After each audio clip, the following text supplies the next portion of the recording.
Greetings all, and welcome to Lucas Brews, and the third, final, and slightly delayed part in my 1/72nd scale Italeri P-51A Alison Mustang double build. Previously I've covered assembling these kits and how I airbrush painted them in their camouflage schemes, and in this video we'll be finishing them off with a bit of weathering and adding the smaller details. With the protective layer of matte varnish on both Mustangs now dry, I turned my attention to the canopies, and here I decided to experiment a little bit.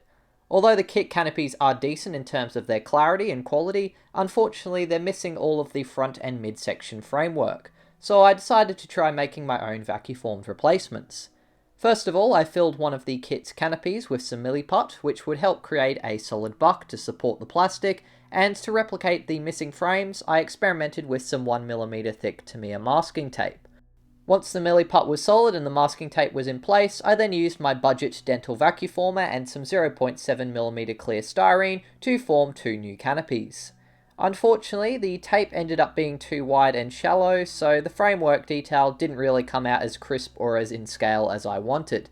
Still though, I pushed on, trimming the vacuform parts with scissors, which turns out were slightly curved. The curvature plus the slight oversized vacuform pieces made the parts a pretty poor fit, and separating the middle section only made alignment even worse.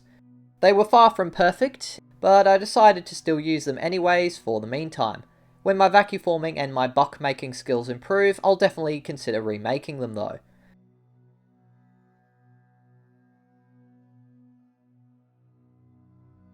Before attaching the vacuform canopies, I did some final touch-ups on the interior using some flat black and IDF green, and then I applied several coats of the IDF green onto the canopy frames to create their internal colour. Once these coats were dry, I then scratched away any mistakes gently using a cocktail stick, before then applying the exterior camouflage colours and repeating the process. The front and rear sections of the canopies were then glued into place using Deluxe Materials Odorless CA glue, which is, I find, an excellent glue for clear parts as it dries really quick and doesn't fog them up. The fit of the canopies was, as mentioned, very poor, partly due to my cleanup being rather dodgy, perhaps also the way I'd positioned or designed the buck so that it would mould in the vacuform machine, and the slight increase in size, of course, due to the vacuforming. So in the end I had to fill in any of the gaps that were present using some Vallejo water-based putty. Unfortunately though, there were quite a lot of gaps, and since I'd already applied paint and decals, I couldn't really sand the putty smooth without damaging the finish. In the end I had to settle for just carefully painting over the putty, and trying to paint also along the panel lines to make it blend together and look a bit like some panel variation. Despite this though, you could still see a lot of the putty marks, which definitely didn't look too good. Miss Virginia's white stripes also needed some cleanup, so I repainted those using some flat white. Looking at the instructions and in reference photos, her wingtips were also left in bare aluminium, so I brush painted on 3 thin coats of Vallejo Model Air aluminium. The aluminium was also used as the base colour for the formation lights, and also to create the first layer of metal chipping. In pictures of both Miss Virginia and the RAF Desert Mustang, I couldn't really see too much paint chipping at all, so I only applied it very carefully, wiping most of the paint off my brush, before then dabbing it onto areas such as the wing root, edge of the canopy, leading edges of the wings, along some of the maintenance hatches, the spinner, and the leading edges of each propeller blade. These parts showed some light chipping in photos of Mustangs, and are also exposed to things like air resistance, small particles or debris, and general wear and tear from pilots or ground crew working on the aircraft. Once applied, I made the effect even more subtle by then going over the metal chipping using some of the camouflage colours to reduce the size and amount of metal chips. Recently, I've also started creating more superficial chips by mixing the camouflage colour with a little bit of white, and then dry brushing this slightly lighter colour in the same areas, which simulates wear that hasn't fully worn off the paint, which is a little bit more common than straight up paint flakes. While I then let the chipping dry, I painted other details such as the British Mustang's cannon barrels with Vallejo Model Air Gunmetal Metallic, and the exhaust which I'd left on the sprue were painted with Vallejo Model Colour Gold. The chipping on the propeller blades was toned down with some flat black, and then I moved on to some enamel panel washes to highlight details and create a bit of post shading. Initially I tried some Tamiya brown enamel wash on the grey undersides, but I ended up only using this colour of wash on the light yellow middle stone, which it worked really well on.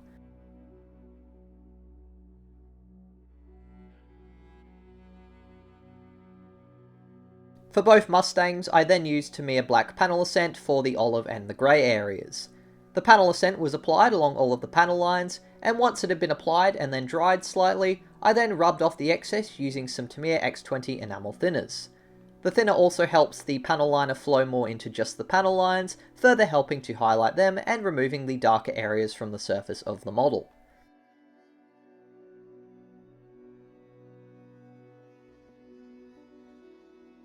Once the washes had dried, I then decided to try out a technique I'd seen other people using by getting my airbrush and some Vallejo model colour flat black and using them to create some exhaust stains. This would serve as the base colour, so I sprayed it more heavily on Miss Virginia based on reference photos, while I kept it a little bit lighter on the British Mustang. Speaking of looking at photos, I'd found a couple of pictures of the wartime Miss Virginia which showed quite a lot of very noticeable exhaust stains and streaks. They appeared to be very light in colour, and there also appeared to be a lot of streaking effects down the side of the fuselage. I also read a blog that someone wrote about making a 148 kit of Miss Virginia, and they suggested this white exhaust and the patterns were a result of the tropical environment and rain washing off some of the exhaust stains over time, creating the streaks, and the lighter colour of the main exhaust streaks could be from the constant use of a very lean fuel mixture to try and increase the aircraft's range. I decided the best way to try and replicate this would be to use some Italeri white oil paint. I let the oil paint sit on a piece of cardboard for a few hours to drain the excess oil, and then I mixed it with some AK Interactive odorless thinners and applied it thick along the whole side of the Mustang. Once applied, I then dipped a fine brush in thinners and created the vertical streaks for the rain by rubbing it over the streaks. This process was repeated a few times, and I also found using a larger brush to apply a puddle of thinners above the exhaust stains, and then streaking this down also created a very nice effect. I also mixed in some Italeri engine oil, which I used for some additional exhaust stains, and also to create some streaks around the landing gear for some variation, and also some grime on the underside. The white and engine oil mix was also used on the RAF Mustang, but as you can see, a lot more sparingly. After a few more touch-ups on Miss Virginia's exhaust streaks, I then moved on to painting and adding the last of the Mustang's smaller detail parts, starting with the drop tanks for Miss Virginia, since she was regularly flying long missions over Burma and is frequently shown with them on. The two halves for the drop tanks were cut out and then glued together, and while they dried I painted another coat of gold on the exhausts, before then sanding the drop tanks and spraying them along with the two Mustangs' landing lights, pitot tube and antennas with some Vallejo gloss black primer. The exhausts were glued into place and would later receive some more weathering, first in the form of some heavily watered down coats of Vallejo model colour Old Rust, followed by a dab of flat black to make the illusion of holes on the exhausts.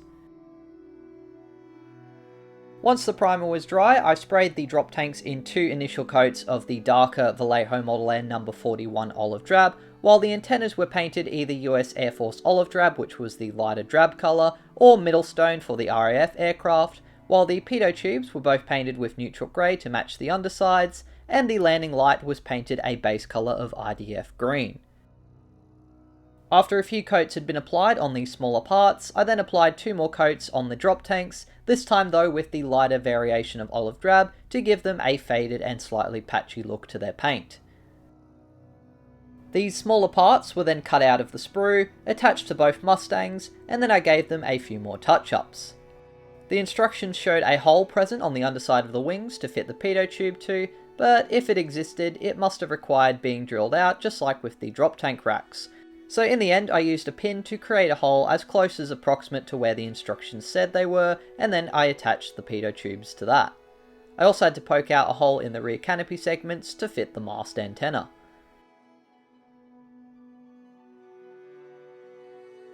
To finish up the exhausts, I applied some AK Interactive pigment fixer onto them using a brush, and then I dabbed over the top of that with some Humbrol black weathering powder to create a build-up of soot on the exhaust stacks.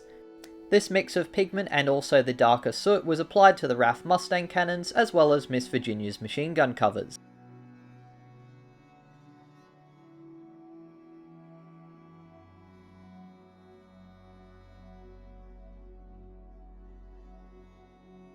After the second coat of the lighter olive drab had dried on the drop tanks, they were then glued to their attachment points, and to add a tiny bit of detail to them without too much effort, I cut out some thin slices of sprue and glued them to the drop tanks, and then painted them vermilion red to create the fuel filler caps.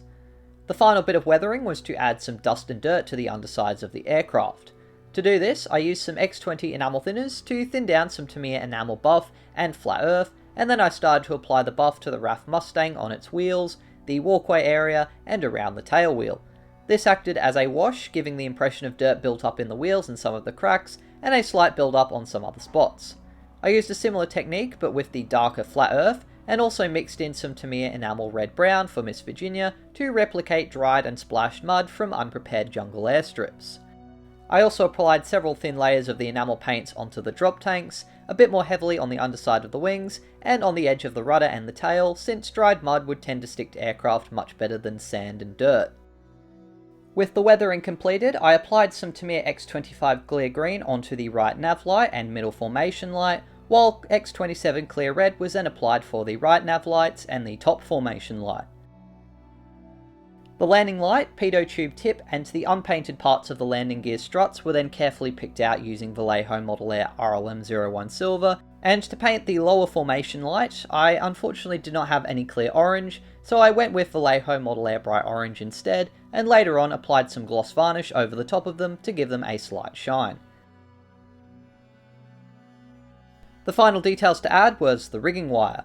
I did this using some CA superglue and some AK Interactive Mega Thin rigging wire. Looking at references, the Mustangs appeared to have a small wire going from the mast antenna to the fuselage, then another one leading to the tail, and a third wire coming from the right horizontal stabilizer and going into the right fuselage near the window.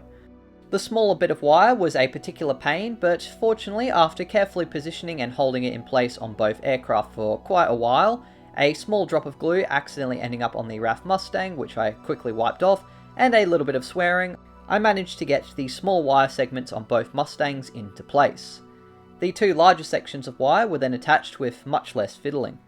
And after a second coat of clear green, clear red and bright orange had been applied to the nav lights, and the aforementioned gloss varnish had been applied onto the orange light, my two Italeri P-51A Alison Mustangs were finally completed. And here you can see the results I achieved with these two models. Now, I'll be honest, partway through this build, I kind of lost my initial enthusiasm with this kits, so they did eventually become a bit of a case of get it off the workbench so they didn't end up sitting on the shelf of doom. But I am glad I continue to work on them to a level of completion that I'm happy with. On the negative side, I'm not really thrilled with how the Vacu-Form canopies turned out. The fit and clarity aren't great, and they didn't improve the kit much beyond adding the missing frame lines. But in my opinion, experimenting is a big part of this hobby, and I've definitely learnt a few lessons about vacuforming from doing this build. Overall though, I'm really happy with how these aircraft turned out, especially with the post-shading, weathering, and how the details all came together. The mask lettering on the RAF Mustang was a lot of fun to experiment with, and while masking its camouflage pattern didn't go perfectly, I think I managed to save it with a few careful touch-ups, and once again I feel like I've learnt from my mistakes, and I'm already applying better masking techniques to future builds. I'm also pleased with my 3D printed sidewalls and cockpit detailing, which admittedly might be the most detailed parts of these older kits. Even though it's barely visible, I know it's there and I think it makes a small but valuable difference. The 3D printed main wheels are also quite a nice improvement over the kit's original ones, even if I probably could have positioned them a bit better on the printer to get crisper details. As for my views on the kit itself, it went together okay both times. It seems roughly accurate in shape to my non-Mustang expert eyeballs, though I've heard that the wings may be inaccurate as they are definitely recycled sprues from Italeri's D Mustangs. The details are okay, though the decals are excellent, being cartograph in the newer kit. Even so, I still wouldn't recommend using the Miss Virginia fuselage stripes like I did though, as masking and painting would have been easier, cleaner, and with less chance of silvering. The Italeri reissue builds into a decent model, but at around about 28 AUD, I think it's definitely overpriced for an older tooling that's starting to show its age.